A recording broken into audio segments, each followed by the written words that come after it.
Hey everyone, it's Jeff Douglas, owner of the Defensive Doctor, Doctor of Physical Therapy, and resident physical therapist of Athletic Motion Golf. And today we're going to come on and talk about the pelvic tilt, why it matters, why you should be good at it, and how it can help your golf game. All right. So when I do a golf assessment, I look at if a golf physical assessment or fitness assessment, we look at the pelvic tilt, and some teaching professionals will look at this too if they've been trained in the Titleist Performance Institute or TPI. So this is one of the tests that the TPI uses for golfers. And what the pelvic tilt is your ability to move your pelvis. So if you were to take your hands and you would touch the front of your pelvis, there's this bony prominence called the ASIS. All right, and this, if you put your hands on it and on top of your pelvis, you should be able to kind of bend it forward and bend it back, bend it forward, bend it back.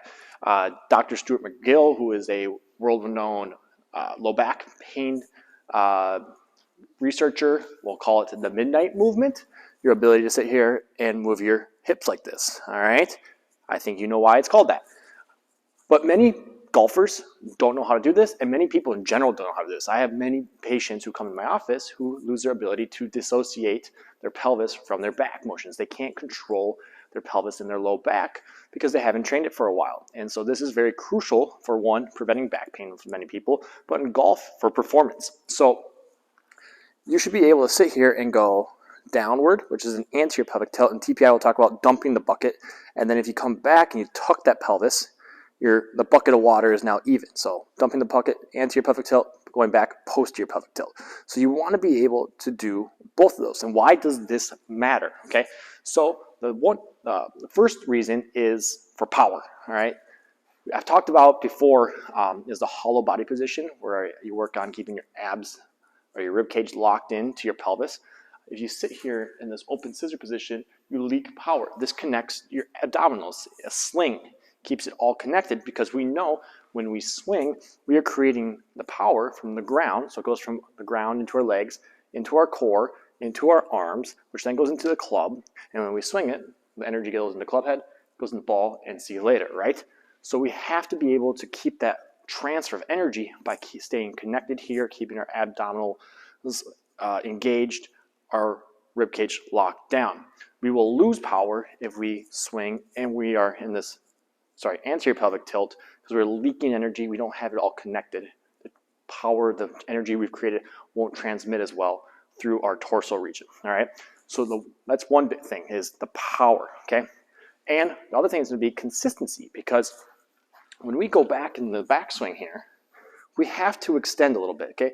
As we turn and rotate, we are extending, and we get into a little bit of anterior pelvic tilt.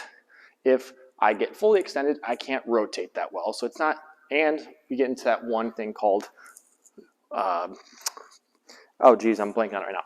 They get into reverse spine angles. There we go. Okay, and we know that can cause a lot of pain for golfers because we're really compressing those joints when we do it.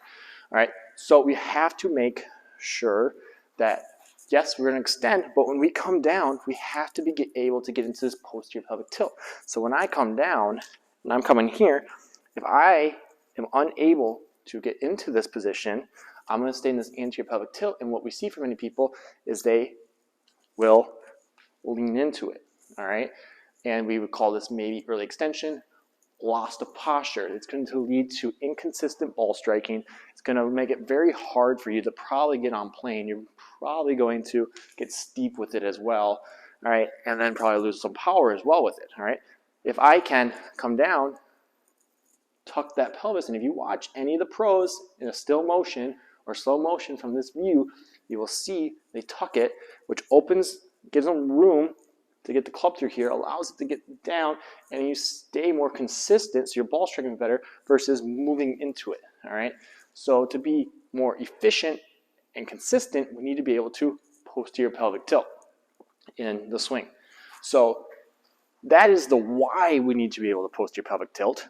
I'm going to go into the actual assessment, how we assess it next, and then we will go into maybe some corrective exercises that you can do to help improve your pelvic tilt if it is something you can that you struggle with. So we need a pelvic tilt for power, for consistency, and it also helps minimize or mitigate injury. So we'll jump to the next video.